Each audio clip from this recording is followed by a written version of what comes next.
victoire. Au bout de la victoire, il y a toujours le succès. Frères et sœurs, tu penses que la vie t'a abandonné? Je vais te dire quelque chose. Ce n'est pas que la vie t'a abandonné, c'est toi qui as abandonné la vie. Parce que la vie, on doit s'arrêter pour regarder. Une personne qui ne fait pas de bilan est comme une personne qui roule dans un véhicule et qui ne regarde pas dans son rétroviseur pour voir s'il y a un poids lourd qui file à une vitesse exorbitante.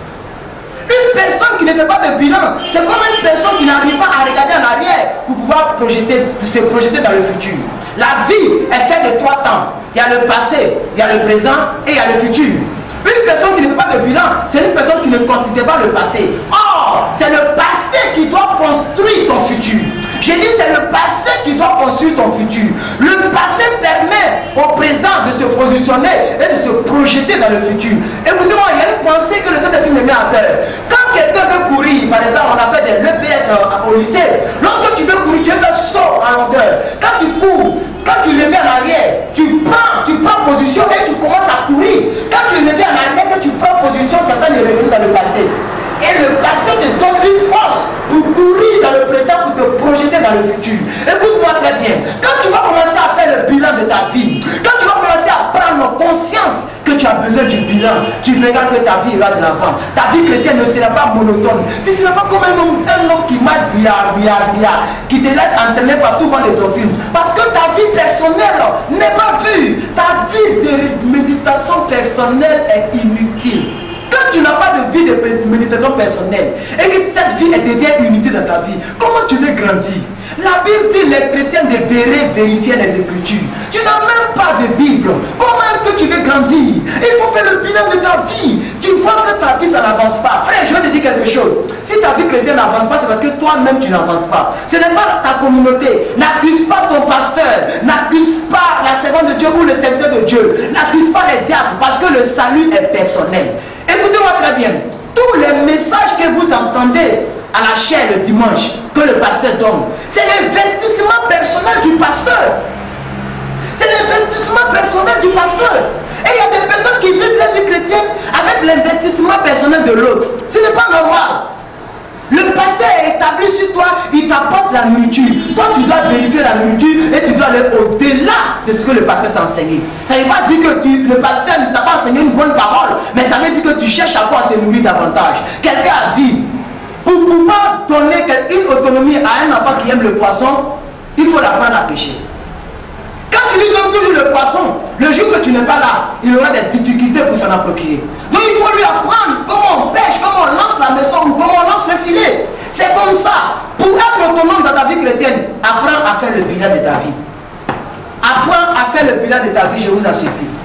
Apprends à faire le bilan de ta vie, ta méditation personnelle, ta prière personnelle, ta relation personnelle avec Dieu. Un homme de Dieu pouvait dire, pour pouvoir vaincre dans le public, il faut pouvoir vaincre dans le privé. Si ta vie privée n'est pas stable, ta vie publique ne sera pas stable.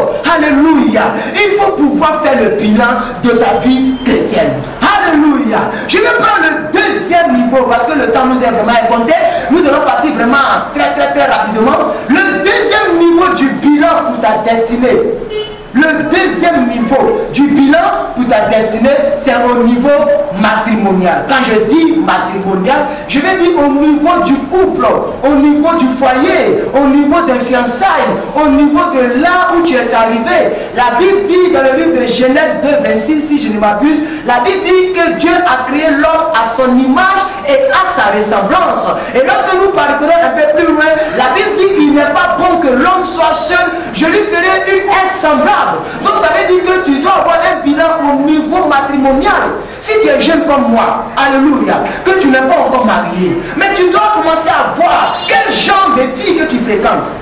Si tu as déjà une fille, une soeur dans la vie, que vous êtes au stade de ce qu'on appelle d'observation, au stade d'observation ou d'analyse ou de fréquentation. Mais tu dois commencer à voir, depuis que j'ai commencé à je connais cette fille, qu'est-ce qu'elle m'apporte de bien de ma vie chrétienne? Quel est le bilan de la relation entre cette dernière et moi? Pour ceux qui sont mariés, depuis que j'ai épousé la sœur, est-ce que son impact l'impact de sa vie chrétienne a aussi un impact positif ou négatif dans ma vie. Tu dois faire le bilan à ce niveau. Est-ce que depuis que j'ai cette soeur à mes côtés, est-ce que ma vie chrétienne avance? Est-ce que depuis que j'ai cette soeur à mes côtés, est-ce que ma vie chrétienne marche? Est-ce que ma vie sur la terre, ça avance? Quand tu écoutes les autres, écoutez-moi. Les gens que vous écoutez dehors, ce sont des gens qui vont se moquer de vous demain. Ceux qui vous donnent des conseils, c'est les mêmes personnes, quand tu auras échoué, c'est les mêmes personnes qui vont se moquer de toi. C'est pourquoi tu dois prendre tes responsabilités. Tu dois prendre tes responsabilités, je t'en supplie. Prends tes responsabilités de ta vie. Analyse ta vie. Commence à analyser ta vie. Commence à pouvoir mettre ta vie à ton avantage en faisant le bilan de ta vie.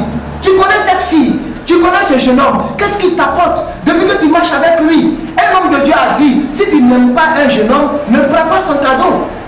Abigail ici, on dit que pour moi ne reste pas à l'étranger. Quand tu prends le présent d'un garçon, tu t'attends à quoi? Il va te poursuivre jusqu'à te mettre les bâtons dans les roues. Donc il faut pouvoir analyser, faire le bilan du jeune homme qui t'envoie des SMS chaque fois, qui t'écrit sur Viber ou WhatsApp, je ne sais quoi. Faire le bilan, est-ce que ce jeune homme-là, il m'arrange dans ma vie? Qu'est-ce qu'il apporte de ma vie? Quel est le côté positif et le côté négatif? Entre le côté positif et le côté négatif de ses apports dans ma vie, qu'est-ce qu'il domine ou qu'est-ce qu'il prédomine? Si c'est un jeune homme qui ne fait que te dégrader spirituellement, qui ne fait que te dégrader matrimonialement, qui ne fait que te dégrader au niveau de la vie, il te donne rien, tu t'en désengages.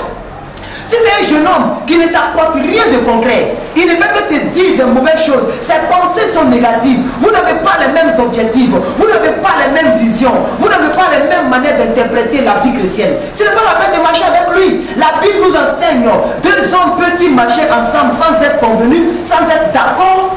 Donc si tu marches, si quelqu'un te drague, un jeune homme te fait la cour, ou bien tu marches avec quelqu'un, tu es fiancé avec une fille, que ça ne va pas, il est l'heure de faire le bilan. Pour ne pas que demain tu pleures. Parce que quelqu'un a dit qu'il suffit d'une seule personne pour faire de ta vie un enfer ou un paradis.